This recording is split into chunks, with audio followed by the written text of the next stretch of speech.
aqui comigo eu tenho alguns amigos e eu quero apresentá-los nesta oportunidade.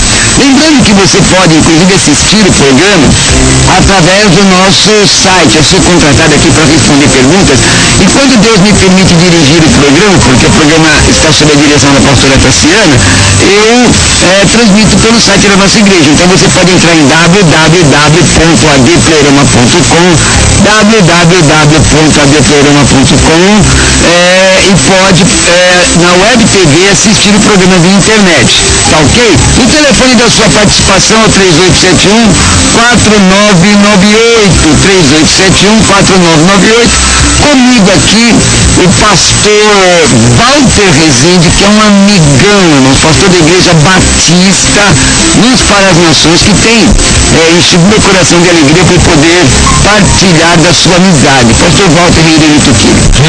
Filho pastor Calvinão, é sempre um prazer estar aqui nesta hora, podendo compartilhar a palavra de Deus. De fato, um privilégio estar aqui na companhia de todos os pastores aqui. Estamos aqui para abençoar o ouvinte em nome de Jesus. Também conosco o pastor Alcione Miranda, pastor da Assembleia de Deus, Ministério de Madureira, Campo de Pinheiros, que está sob a égide do pastor Alex Cardoso, meu amigo, um homem que tem uma retórica impecável, né, de pensamentos marcantes. Pastor Alex, um grande abraço. Também o pastor Samuel Ferreira, não é? Meu amigo, que o Senhor te abençoe. Todos os companheiros. Aliás, estou com muita saudade do Gerê, faz tempo que eu não falo com o Gerê. Gerê, um abração, viu, meu irmão? Um dos maiores comunicadores do rádio brasileiro. Pastor Alcione Miranda, a paz do Senhor. Eu estou vendo que o Senhor está compenetrado, atento e decidido a responder com convicção as questões teológicas de hoje. A paz do Senhor. A paz do Senhor, pastor Roberto Calvinão, a paz do Senhor, pastor Walter, amém, Ronaldo, Deus abençoe. A paz do Senhor a todos os ouvintes. É uma grande alegria podermos estar aqui neste início de tarde. E, de fato, eu acho que a palavra de Deus, ela é lâmpada e luz para os nossos caminhos. Então, em virtude disso, é muito bom podermos estudar a palavra de Deus juntos. Aqui nós compartilhamos um pouco das experiências e aprendemos com a palavra de Deus. Após a ressurreição, vamos reconhecer nossos entes queridos, e vamos também nos lembrar daqueles que não foram para o céu. Existe alusão bíblica sobre isso, não, Ronaldo? E depois da ressurreição nós vamos reconhecer os nossos entes queridos? Bom, eu particularmente acredito que nós não iremos reconhecer os nossos entes queridos. Eu acredito desta maneira, porque nós estaremos num corpo glorificado, porque se nós fôssemos nos lembrar de tudo aquilo que passamos aqui na Terra, eu acredito que nós teríamos alguns problemas lá. Eu não acredito que nós vamos reconhecer os nossos entes queridos, particularmente. Na verdade, isso é uma incógnita, né? É uma incógnita. Todavia, vamos pegar o texto em Lucas 16. Lucas 16, eu quero assim... Você quer fazer uma colocação, pastor Alcione e pastor Walter? Não, nossas considerações seriam aqui em Lucas 16, mas o senhor já começou aí, está com a palavra. Vamos aqui, Lucas 16, eu tento fazer uma colocação com uma parábola, e diz assim, mas na verdade na versão atualizada sequer usa essa questão da parábola, e trata como um fato ocorrido mesmo. Então vamos lá, Lucas 16, pastor Ronaldo, lê por favor o que está escrito no versículo 23, aliás. 23. No inferno, estando em tormentos, levantou os olhos e viu ao longe Abraão e Lázaro no seu seio. Então, se nós acreditarmos que isso é uma... Veja bem, aqui não estava no céu, não é isso? Não é isso, Ronaldo? Isso, no inferno. Não estava no céu, mas havia uma consciência após a morte. Nós entendemos então que é uma consciência após a morte. Tem pessoas que defendem o posicionamento que não serão reconhecidos por conta do sentimento, né? Como é que a pessoa vai ter um sentimento de perca e tudo mais. Como é que seria? Como é que ela gostaria de alegria plena, né? Vários teólogos, eles ensinam o seguinte, irmãos, que nós não teremos este sentimento de perca. Agora, o reconhecimento haveria, porque veja bem, versículo 23, quem ele viu ao longe, pastor Alcionei? Viu ao longe Abraão. Então ele reconheceu que era Abraão. Tanto que no versículo 27, o que ele diz, irmão Alcionei? Verso 27. Vamos lá. Diz assim: então replicou: pai, eu te imploro que o leves à minha casa paterna. Então, ele reconhece Abraão, não é? Ele não é uma coisa, vamos dizer, sem direção. Ele reconhece, sem direção não é a palavra, me ajuda aí, gente, não é a palavra correta. Sem foco, não é? Ou melhor, sem discernimento. Há discernimento no caso. Ele reconhece Abraão. E ele lembra, veja, pastor Walter, versículo 28. Versículo 28. Porque tenho 5 irmãos para que lhes dê testemunho a fim de não virem também para este lugar de tormento. Olha, aqui, ele lembrou dos seus irmãos. Agora, a questão, Ronaldo, que o texto aqui não fala do céu. Na verdade, se trata de uma parábola, né? Então, mas a palavra parábola, quer dar a definição? A palavra parábola, dentro do grego pará ao lado, balo, eu jogo,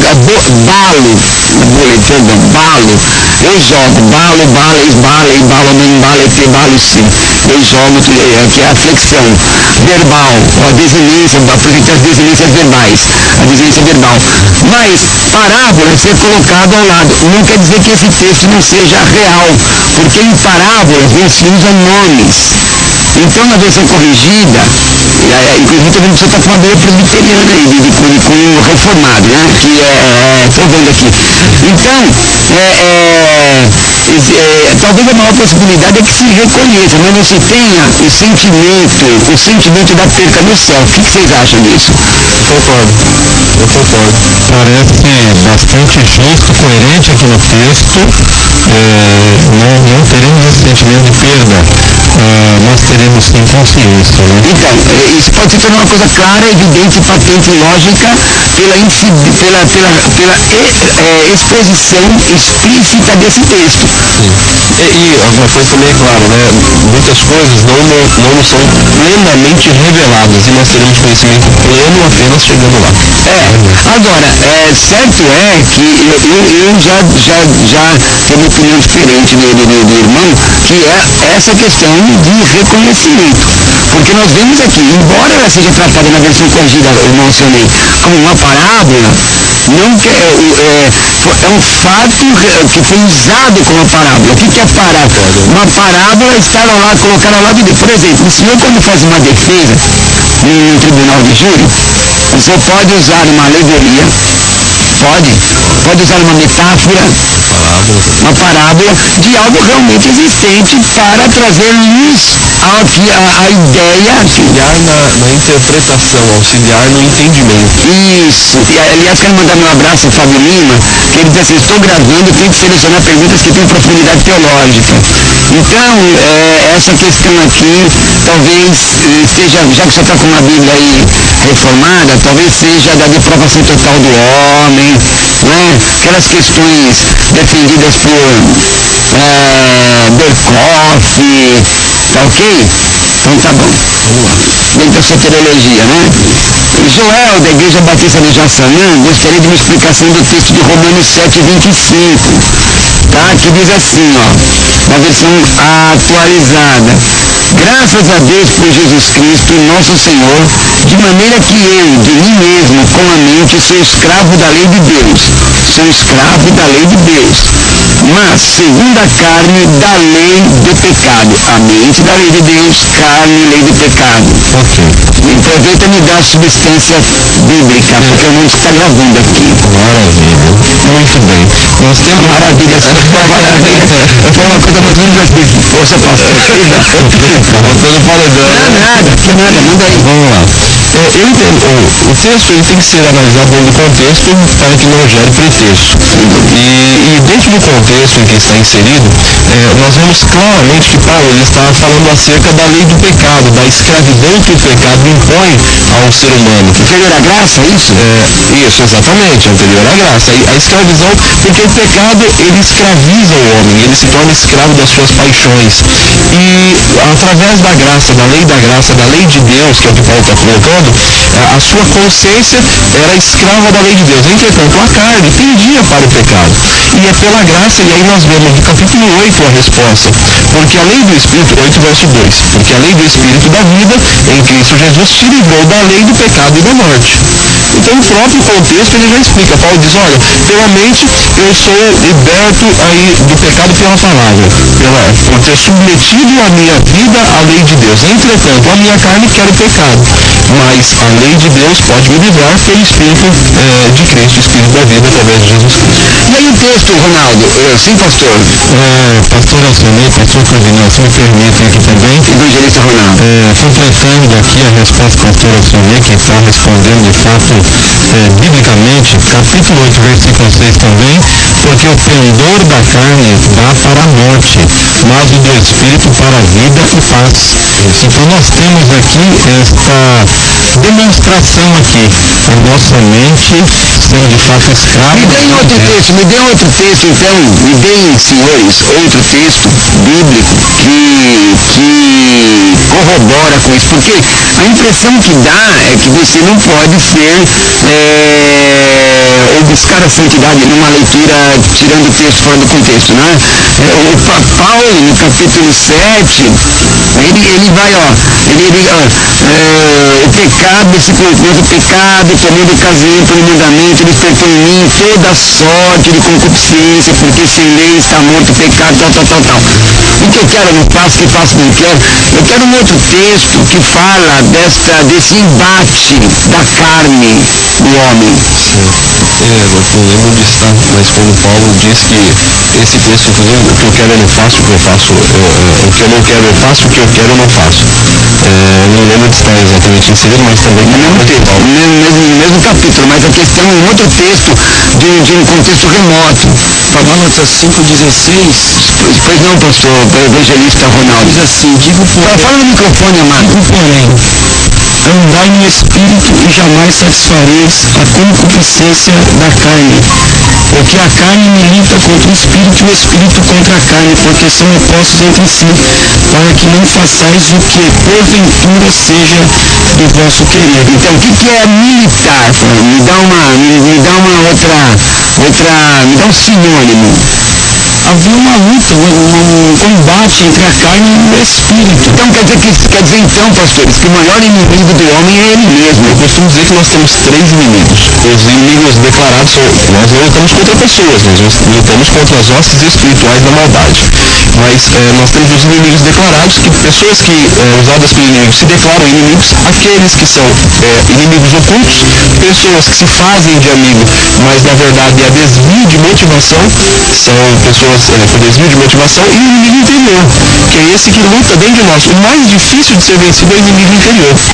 Pastor Walter, a Lúcia da Igreja Vida Nova de Jundiaí, ela está te mandando um abraço, o povo de Jundiaí que é no programa, mandando um beijo para sua mãe Maria, de 87 anos, está mandado.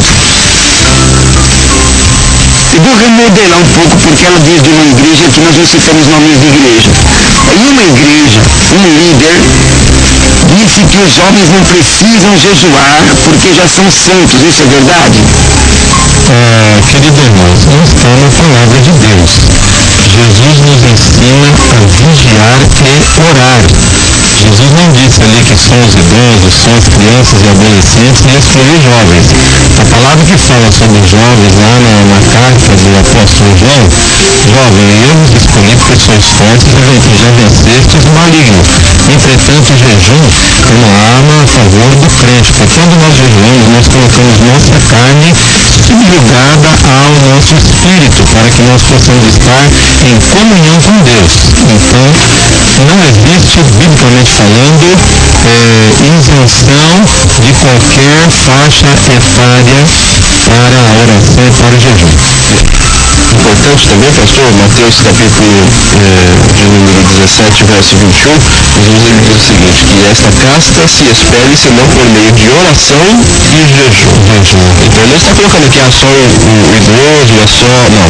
Quer dizer, para nós vencermos o inimigo, nós... Já que você falou sobre isso, tem uma linha teológica da crítica textual que diz que esse trecho não está nos melhores textos originais. Já ouvi isso. E aí? Eu mantenho. Independente de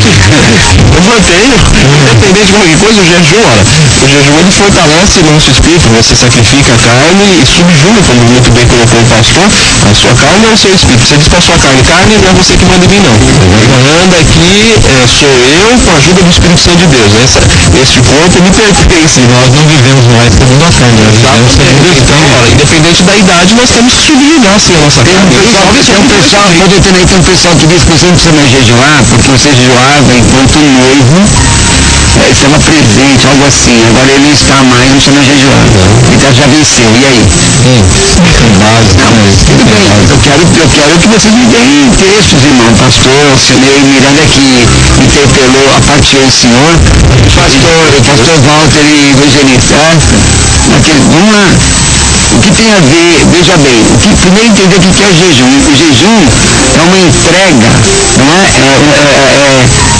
a disposição de separar um período para a oração. Veja o que está escrito em Romanos 12, 1 e 2. Quem cita aí, por favor? Romanos 12, 1 e 2. Rogo-vos, pois, irmãos, pelas misericórdias de Deus, que apresenteis o vosso corpo por sacrifício vivo, santo e agradável. Está dizendo a seu ventre, você não é o meu Deus. Entendeu? Você não é o meu Deus. Que mais? E não vos conformeis com este século, mas transformai-vos pela renovação da vossa mente, para que experimenteis qual seja o bom, agradável e perfeita vontade. Aí o senhor alia Hebreus 12, 14. Vai lá. Hebreus 12. Quem souber de cabeça, cita de uma vez aí. 12, 14. Segui a paz com todos e a santificação sem a qual ninguém verá o Senhor. E daí alia também o texto de Colossenses 1, de 1 a 3. Então vamos lá. Colossenses 3, capítulo 3, de 1 a 3. Portanto, se fostes ressuscitados juntamente com Cristo, buscai as coisas lá do alto, onde Cristo vive, assentado à direita de Deus. Pensai nas coisas lá do alto, não nas que estão aqui da terra, porque morrestes e a vossa vida está oculta juntamente com Cristo em Deus. Pastores, nós alimentamos, nós tomamos café da manhã, cuidamos muito bem do nosso corpo, muitos fazem academia. Agora, se existisse uma máquina, pastor Alcionei, que tirasse uma radiografia de nosso espírito, nossa vida, né, nosso condicionamento espiritual, como será que estaria, hein? Como é que e outra, está com curso bacharelado, né, uma faculdade muito importante. Como é que o demônio fala em línguas estranhas? José da Assembleia de Deus, Assembleia de Deus Paulistano. Como é que o demônio fala em línguas estranhas? E como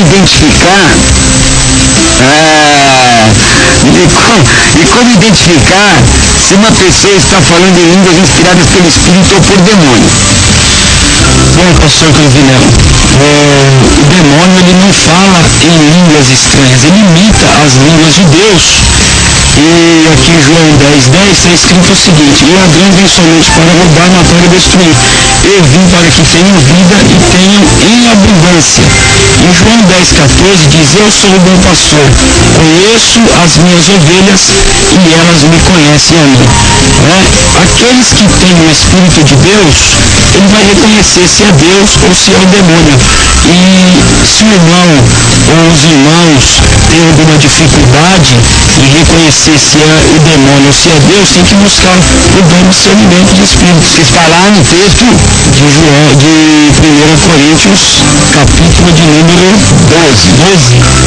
Isso, é isso aí. Posso complementar com um causinho? Vai. Eu era novo convertido e uma certa feita uma pessoa caiu endemoniada na igreja E nesse dia ela começou a revelar os pecados e o dirigente daquela reunião, ele sem muita sabedoria, ele começou a dar vazão àquilo e ela passou a revelar literalmente dentro da igreja pecados e mais pecados, e aquilo escandalizou muito toda a comunidade e imitava como se fosse, mas ali então de fato processo. A Bíblia diz que ele é o pai da mentira, né? Ele é o pai da mentira, então ele tenta imitar, ele é um imitador. Sim. Está aqui em 1 Coríntios capítulo 12, verso 10, a outra operação de milagres, a outra profecia, a outra discernimento de espíritos. Sabe uma coisa que o senhor que não na retórica, nem na portuguesa, essas questões são versos ou versículos? Qual a diferença de verso? Porque eu vejo muita gente falando assim, verso e versículo. Qual a diferença de verso e versículo? Só pode ser português, né? Sim, correto, pastor. Deixa eu falar aqui com a gente. Querido irmão, nos livros poéticos você vai dizer versos. Mas ninguém está em pecado por dizer verso. Não, de É uma questão de costume, né? Costume. Só para ficar mais... É porque falam muitas vezes capítulo em salmos, né? A Sueli de Mogi das Cruzes, quando ela cita uma igreja, e eu não vou falar o nome da igreja, tá, pastor Walter Rezende? Tá? Diz que uma determinada igreja não nos chamam de irmãos, chamam de criaturas. Por que eles chamam de criaturas? Tá certo isso? Quer dizer então que porque você é batista, porque você é tradicional, é presbiteriano, é menonita, nós temos classificações diferentes? Pastor, a Bíblia diz que Deus não faz acepção de pessoas. Se Deus não faz e eu sou servo de Deus, portanto eu não devo fazer acepção de pessoas. Criatura, lá no Evangelho de João, a Bíblia diz que criatura é aquele que ainda não aceitou Jesus como Senhor e Salvador. Filho de Deus é aquele que aceita Jesus como Senhor e Salvador. Agora, eu chamar o meu irmão de criatura menosprezo, estou fazendo pouco caso de uma pessoa por quem Jesus morreu. Na verdade, o senhor acredita, senhores, que toda essa questão exclusivista, não é? A pessoa dizendo, não, aqui é...